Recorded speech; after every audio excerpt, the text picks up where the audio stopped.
Good morning, everybody. Grab your coffee. It's time for Living with Favor, where we talk about faith, abundance, vitality, overflow, and relationships. I'm Lisa Mosbey, your host of Living with Favor. Thank you so much for tuning in and letting me share a bit of advice. Today's expert guest is the founder of the Morning Rush. He's an executive coach with expertise in business optimization, leadership, and communication. He's an entrepreneur, a consultant, and a corporate trainer. David loves hockey and surfing, and this year he completed his first Ironman. I want you to all say hello to Mr. David Rush. Thank you so much for being with me this morning, David. Lisa, great to be here. I've been awaiting a conversation like this with you for some time, so I'm excited to jump in. Yeah, I often ask my guests, which of those 5 acronyms, F.A.V.O.R acronym, which one of those pillars is it that is most present or your focus in life right now? And, I'm not going to ask you, I'm going to let you, interject a comment, but I'm going to flip it around and actually say, I already know that you're a man of faith, that you have abundant thinking, that you just finished your first Ironman, you run, you swim, you hike, I see you doing videos while you're out working out. I see you play hockey. That vitality is really strong in your life, and then you overflow and you pour into your community. And today, the one pillar that I want to focus on is relationships, because you have brought together an amazing group of people and are in constant invitation of bringing people together to create those relationships. So that's where I want to focus. What do you say, or what say you about how you live your life in favor? Do you want me to focus on relationships? Is that what I heard? No, I'm just kind of curious, just in general, when you think of living with favor, I mean, that was my take, how I see you. You're strong in every single pillar, which is what I strive to do. And many of the people that I have as guests fall into 2 or 3 of those pillars, but really you are strong in every single aspect. That's my perspective. Maybe, you can tell on yourself if you want to, but I'm just kind of curious about your perspective of that. Do you feel that you live a life of favor? Yeah, I love the word. I love the acronym that you have for it. Faith has been something that has been a newer journey for me. Yeah. And I think it deepened all the rest. And I wasn't always a man of faith until 3 or 4 years ago, when some really powerful things started happening in my life and I got connected to God and my own faith. And it's deepened a lot of what was already developing inside of me. And when you say relationships, it's interesting. As a kid, I was shy. I didn't know how to communicate with people. I didn't want to communicate with people. Somebody put the spotlight on me and I would turn beet red. I remember the feeling of it. Like, and I don't know if it was embarrassment or shame or something, but whenever I was in like a public spotlight, it felt really, really uncomfortable. I would clam up and want to run away as soon as possible. So now, as we're having this conversation and I get a chance to reflect on the journey, it's like now it's all around me, but it wasn't always. And I think it's what I always wanted. And now I've learned ways to create it, if that makes sense. Yeah. The introduction that I wrote for this, you don't get to see a lot of that stuff because it kind of happens behind the scene, but I wrote the description of belonging, that human beings need to belong and that we're always looking for that place where we belong. And so often I see people who join your community, they feel like they found home. This is home base. I belong here. What's the inspiration behind the Morning Rush Empowerment Call? And then how has it evolved since its inception? I've been part of that process for the last 2 years, and I'm just curious your take on that. Yeah. Well, belonging for me is that was like a limiting belief. Like, I don't belong. I discovered that years ago, where I just felt growing up or in high school or in college, I always felt like an outsider looking in, trying to like fit in some ways. And so there's been a theme in my life of not feeling like I fully belong wherever I am. And I've done a lot of work to remove that and say, no, I belong. I'm here for a reason. I have value to provide. And I also have the experience that a lot of other people have felt the same way.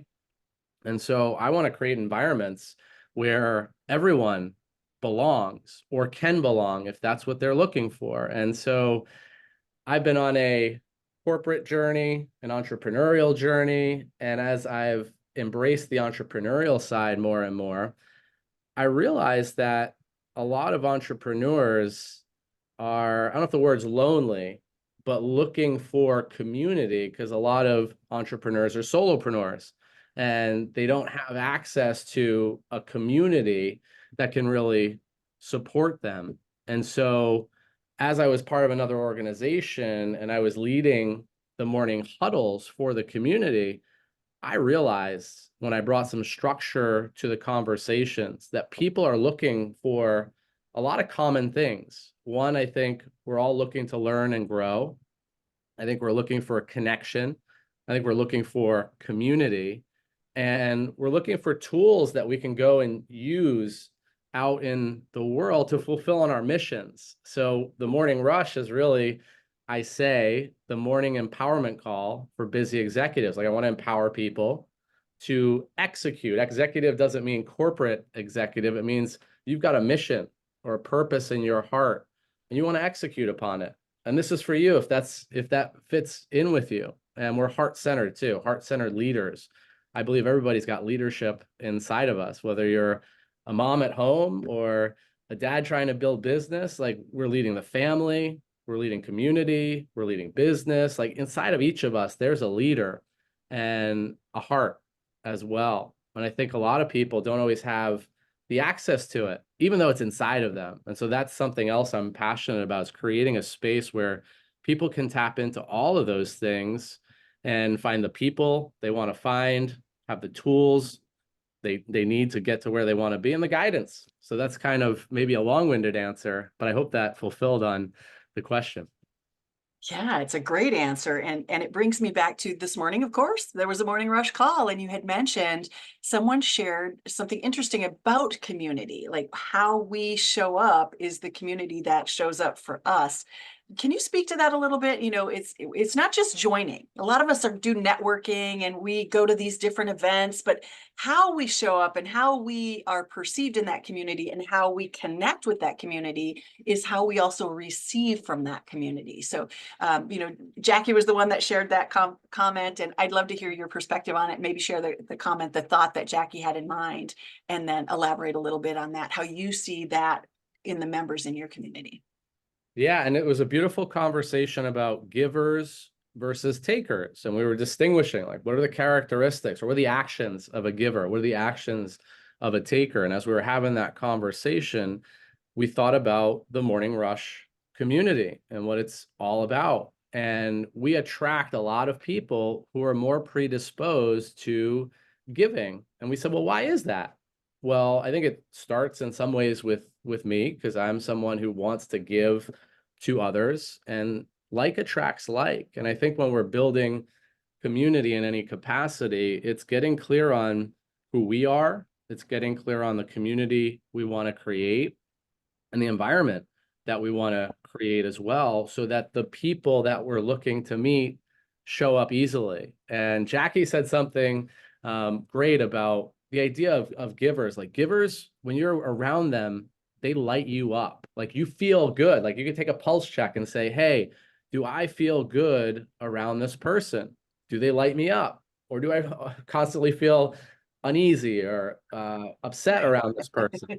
And like that might be an indication. And it doesn't mean good, bad, right, wrong, but you can start to discern and say, I'm going to go more this way than this way. And, just a acknowledgement of you, Lisa, like you've always been someone who's shown up in the community as someone who provides massive value, insight, wisdom, caring, giving. You pour into the Morning Rush community, whether it's on the calls themselves or outside the calls when you're interacting with people one-on-one, or inviting me to your show and allowing me a platform where I can share a little bit about what we're doing on the Morning Rush and what I'm doing in my life. So big thank you to you because you are a heart-centered leader. And I love that you're a part of what we're doing. Thank you, David. And we're doing a whole series on the Morning Rush people for June. So come on back because we're going to talk to the ladies at the Morning Rush in the entire month of June. So if you're tuning in here, it'll be the next episodes that'll be coming up. But the TMR community, and again, it's called the Morning Rush, but I'm going to use an acronym. The TMR community is known for its positive impact. And I know that because of the testimonials that we're receiving every day from people in our WhatsApp group, people posting it in their Facebook pages and things. People are always giving us testimonials about the impact that the TMR community has had in their life. If thinking back over the last 2 years, is there one story in particular that stands out to you where you know that the Morning Rush has impacted somebody's life in a positive way? Yes, there's a lot of them. There are, I know, but is there one that kind of touched your heart? It's like, this is why I show up. This is why I created the community. This is why I do what I do. Yeah, one of our members got invited to the Morning Rush, and it was clear she'd never experienced anything like the Morning Rush before. And her first day on the Morning Rush, I found this in hindsight, she was in a breakout room with just the right person. And it's so frequent that you get into a breakout room on the Morning Rush with like just the right person or just the right interaction. And it had her in tears because she felt so comfortable in the sharing of the other person that she felt comfortable to share what she was dealing with and the challenges she had in her life, that she was so moved because she's never had an experience or a space like that. And she shared it with me in the future. And in addition to that, I had the opportunity to work with her in some capacities on her communication and how she shared her voice in the world. And just last week, she led one of the conversations on the Morning Rush. And so it was not only, hey, safe space, here's where I want to work. And now the evolution of it actually taking place, like what she wanted to do in the world was starting to happen. And that's something that fills my heart, because I don't believe in having just dialogue and conversation. I'm always looking at, well, how do we transform? How do we forward awakening into fulfillment of whatever the thing is that shows up in someone's heart, if that makes sense? It does. And when I started this show, I thought, I don't know where this name came from. And I never talk, I've been in business 40 years. I never talk about my faith or, digging deeper into people's personal lives. You don't talk politics, you don't talk religion, you don't, there's all these rules from the time I was 18 to now. And what I see is we're breaking those barriers. We're breaking those rules. That's a business environment. Our intention with the Morning Rush is that people show up and they get support for their business, and all of these other personal things are starting to come up because we're not separate. It's not personal over here and business over here. When we leave the house in the morning, we don't shut the door on the rest of our life. We take our luggage with, we take our baggage with, and our mess becomes our message in our business. And so you've created that space where people can bring those things and get solutions and be, people come alongside them and help them and support them. And that's the mission for me here with Living with Favor. We're talking about business, but business also is all these other things. It's your faith, it's your belief, it's your family and how you pour into and overflow into other folks. What's the importance of routine in the personal and professional empowerment? How does the Morning Rush contribute to that routine for many of these people and for you? Yeah, I'm a passionate believer in the power of morning routines. I just wrote an ebook called Unleash Your Morning, and it's in similar vein to The Miracle Morning by Hal Elrod, but that's been something. My morning routine is like a sacred time where I realize when I do the right things first thing in the morning, it's the launch pad for the rest of my day to set your morning in the right direction. The rest of your day is likely to go in the direction that you want it to go. And as I started hosting these calls, I said, there's some magic here just for somebody starting their day, like interacting with someone first thing, learning something first thing, thinking about an action first thing. It's an empowerment to springboard and launch into the rest of your day. And it's become, I've led it for 2 years on and off, every single day. It's become a part of my morning routine that when the morning rush is over, I'm inspired. I'm filled. I just poured into people. People poured into me. People poured into one another. And I'm like, this is what life's all about. Let's go do more of that out in the world. And so I see morning routine for us all, whatever your morning routine is, I think there's something to look at. And if your morning doesn't empower you, if it doesn't fill you up and light you up so you're ready to go on into the rest of the day, might look at how do we shift and alter some of that. Maybe it's we get up and we pray or meditate or write or journal or read or come to the morning rush. There's a lot of different things, but and I've realized over time it's not one size fits all. It's not even one size fits David, because I've altered it over time as well, knowing that there's seasons in life, and sometimes I need a little more of this, sometimes I need a little bit more of that, and I discover things all the way. But there are some standards. I have a morning routine on a daily basis that lights me up so I can go and light other people up. Yeah.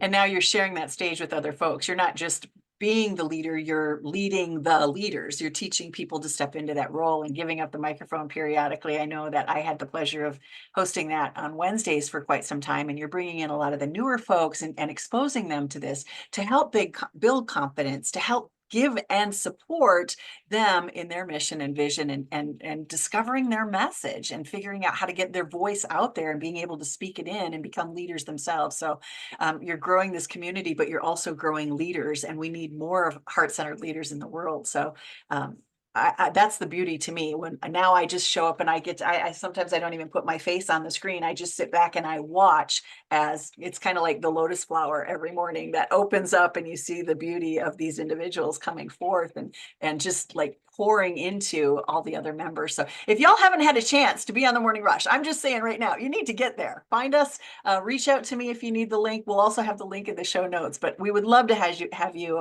as part of our audience, be a guest, participate in any way that you want to. If you need a place to belong and you're a solo entrepreneur, an entrepreneur, or somebody who's thinking about being in business yourself, it's a great morning to start. So a little plug there for David. But, David, in your journey as an executive coach, well, what's been the most transformative piece of advice? Because I'm all about advice.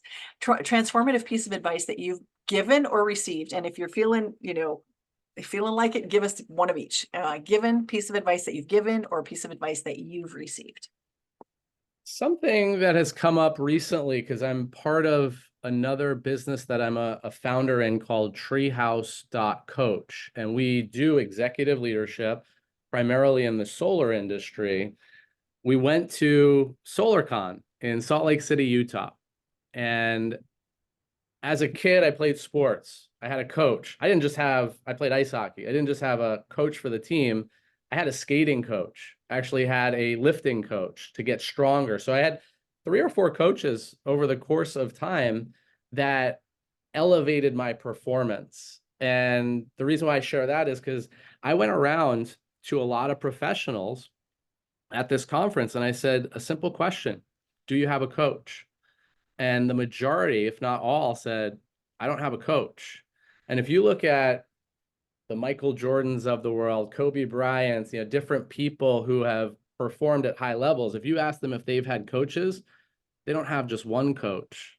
They have multitudes of coaches, often a nutrition coach, a financial coach, a performance coach, a this coach, a that coach. And so the message I have and that we bring for Treehouse.coach is there's a real elevation to performance when you have somebody supporting you in the missions that you're on. Because if we try to do it ourselves, we often don't see the things that we can't see. And a coach can see those things or help you to see those things so that you can go out and perform at higher and higher levels. So one of the things I recommend, whether it's a coach, but I think there's a structure and a support system that has us flourish, that has us thrive.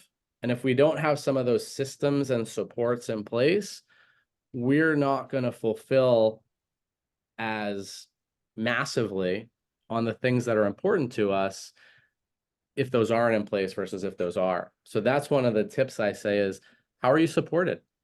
Do you have the support you need to really have the outcomes that you say are important for you? Because that's the, I don't know if it's heartbreaking, but that's one of the things that I want for people is, let's find out what's important to you. Let's find out what your mission, your purpose, your vision is. And then let's talk about how we're going to get there and put the right pieces in place so that you can get there. But also that takes a willingness. There's got to be a willingness to want to lean into that, because change is strange, I say, if that makes sense. It's like we're habitual creatures, and we're going to continue to do the things we've already done unless we actively pull for doing new behaviors, doing new things. And sometimes we need support with that. And when we leave it to our own resources, I know for myself, when I don't have that sounding board, I don't have that guidance, I'm not as effective as if I have somebody walking alongside of me to support me. Does that answer the question? It does. Yeah. What there's a saying, if you want to go fast, go alone. If you want to go far, go with someone. Getting that coach to come alongside you. We hear it all the time. People talk about it all the time, but I think it's kind of intimidating. We don't know how to find a coach. We don't know how to find that person to bring alongside us. And you know, do I really need a coach for business? We get in our head about it. So I love how you described it, and how you've explained that they come alongside you. They're your accountability partner. They're that person that's going to see the gaps. They're going to see where you're falling through the cracks and get you back on mission. And then they're always going to be your cheerleader. There's somebody who will never bring you down. And if your coach is bringing you down, get a different coach, because that's not their role. Their role is to help you discover your voice and help, turn your mess into your message, or discover your voice and get that out into the world, because every one of us is of value, and every one of us has a life experience that somebody else needs to hear about, so that they don't have to walk through the turmoil that we walk through. We get to learn from their behaviors, and coaches help us to do that. So I love how you describe that. How do you maintain your own motivation and drive, especially on days that the rush isn't naturally there? I was reflecting on that recently, and I think it's become a part of me. Like I think something that we can wire ourselves certain ways, and we get into, I said earlier, like conditioned behaviors. And so it's like automatic for me. I'm not feeling the best today, but I still went through the motions and the procedure of my morning routine, the morning rush, and now I'm coming here.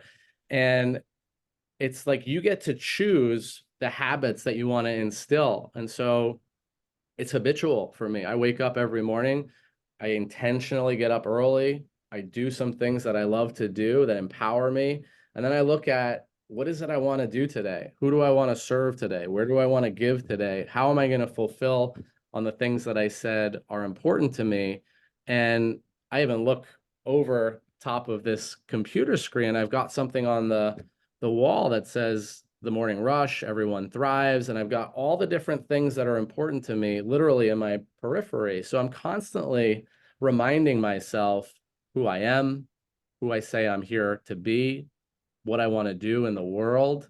And I reflect also. I think that's a big portion of all of this, is reflecting on what's working, what's not working on a regular basis, daily basis, weekly basis, so that I can right the ship as well. Because I didn't always perform this way. Whether it was the communication side and being shy, to how do I show up? Do I take action in my business? It's not easy.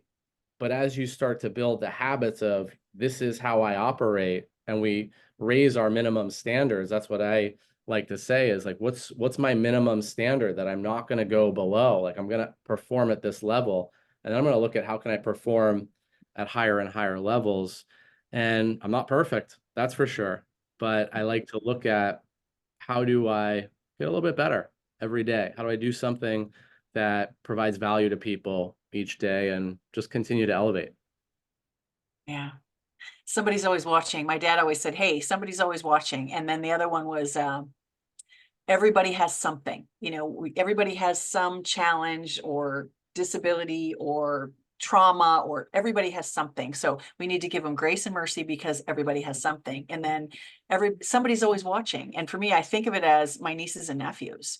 How do I want to show up? What kind of a person do I want them to see so that they can move in that direction?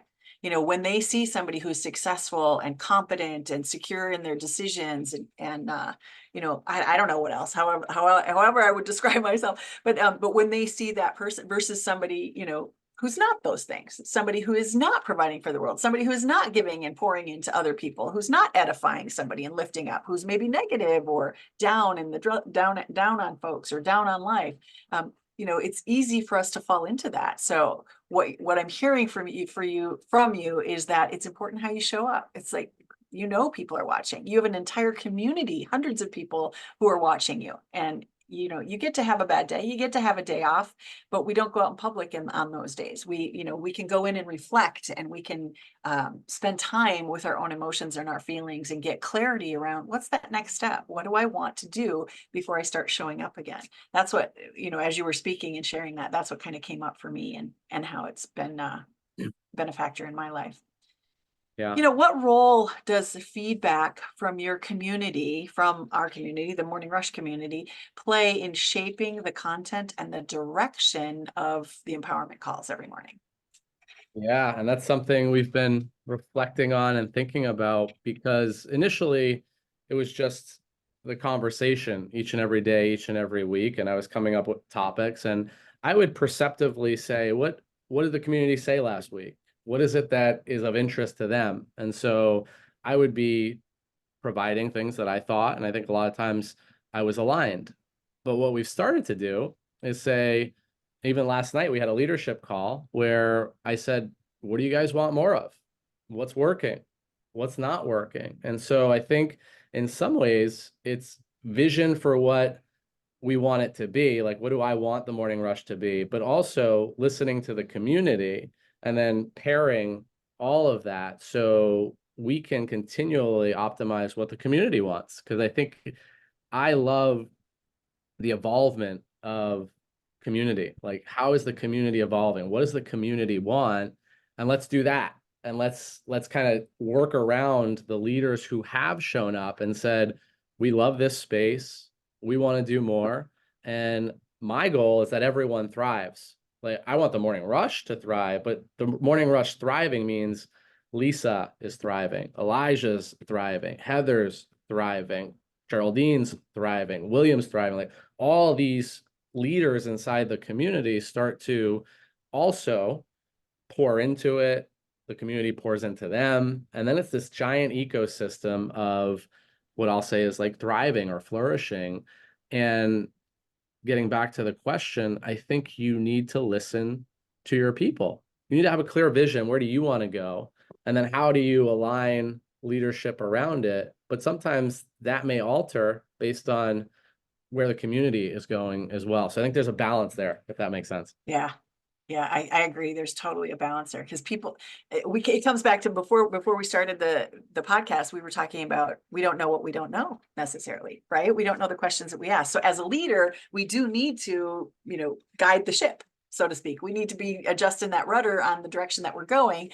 There needs to be some sort of a destination in mind, but then we want to include, in order for people to belong, they need to be able to customize and personalize their experience within that community.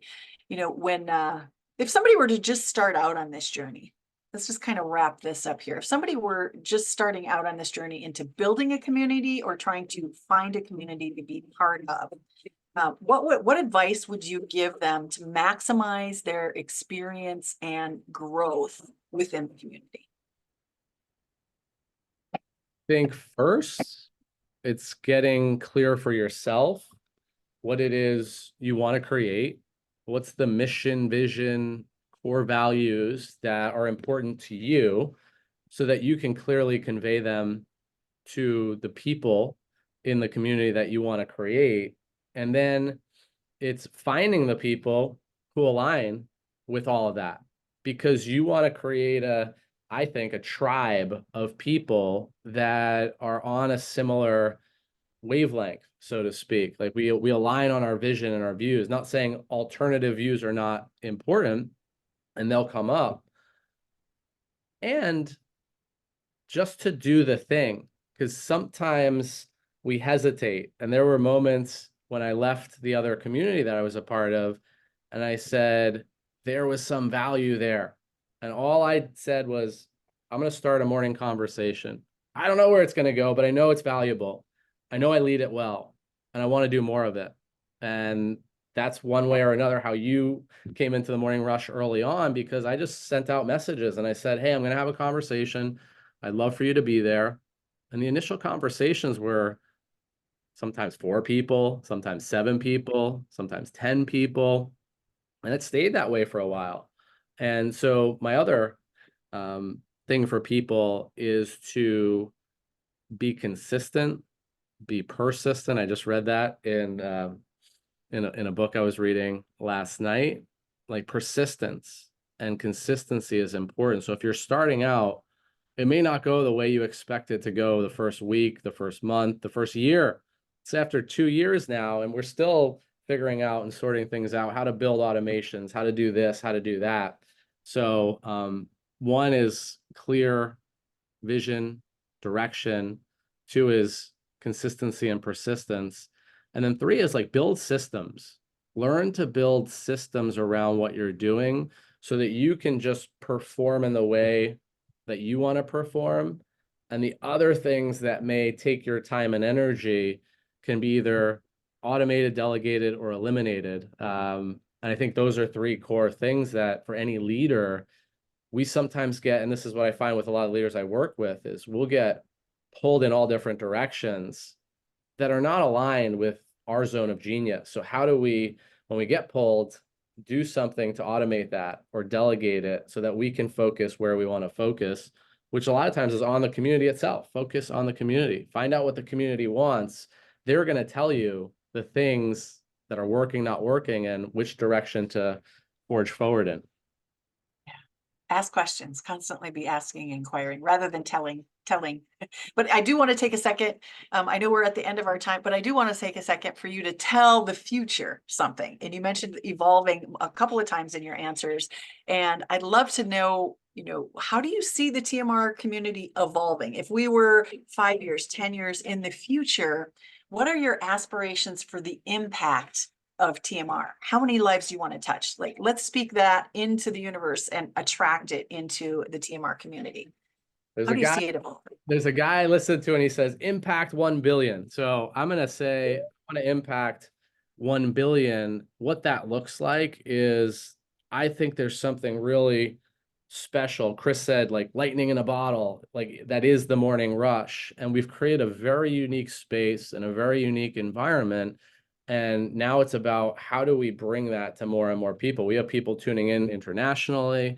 And how do we duplicate it? How do we have it across the world and create the same sacred, safe space for people to come in and start to take the steps to where they want to go? So that's, I'm going to say 1 billion, Lisa, if that's bold. I think the world, not that it needs to be me, but I think the world needs more leaders who are causing good change out there. And sometimes those are few and far between. But I also believe there's a lot of leaders out there that are unrecognized, that don't realize they're leaders. And when they're given the space and the platform and the tools, they can learn to become the leaders the world needs. I wasn't one of them. I've learned a lot. It's been an evolution. And I want that for as many leaders as possible. It's like leaders leading leaders to lead more leaders for good. I think there's a lot of leaders out there that do a lot of different things, but to create this kind of environment globally, worldwide, where we can have massive impact, that's what the vision looks like. Yeah. Being the change we want to see in the world. I believe it was Gandhi that said that, and that's the mission that the TMR gang, the TMR community is on, is to be the change that we want to see in the world and invite everyone else to be a part of that change. So If you've been thinking about a community to find, to connect with, please reach out to David, reach out to myself, and we will get you invited. We will get you into those morning calls so that you can experience for yourself what it's like to belong, be part of a family, be part of a community. And if you're an entrepreneur, know that you're never alone in business, that we've got your back, and we invite you into the space. Please join us there. David, it has been an honor and a gift to be able to interview you. Thank you so much. Come on back. I have 2 more questions. So I saved a couple of things for next time. I want to dive a little bit deeper into, some leadership stuff and maybe challenges that the TMR community has faced, growing pains. Let's get into those in a future conversation. So I left space so I get to have you back, and we can finish those questions. And folks, for those of you who are out there, if you need a little bit of advice to start or expand your business using social media, let's discuss your business today. You can pop on my website at lisamosbey.com, and that's Mosbey. Book 30 minutes. Let's just have a conversation about your business, how you're doing, what are the challenges you're facing, and how can we get you plugged into the resources that you need. David, where do people find you, or how do you want folks to connect with you if they've watched this call and want to make that connection? Yeah, you can sign up at www.themorningrush.us currently. You can also reach out to me at david@themorningrush.org. And I'm open to any kind of conversations or anything that anybody wants to talk about around what we've spoken about and beyond. So I love to connect. Beautiful. Thanks again for being here. And thank you all for joining us today. I hope to see you live on the next episode of Living with Favor. You can find us online at winwinwomen.tv. Thanks, everybody. Thank you, Lisa.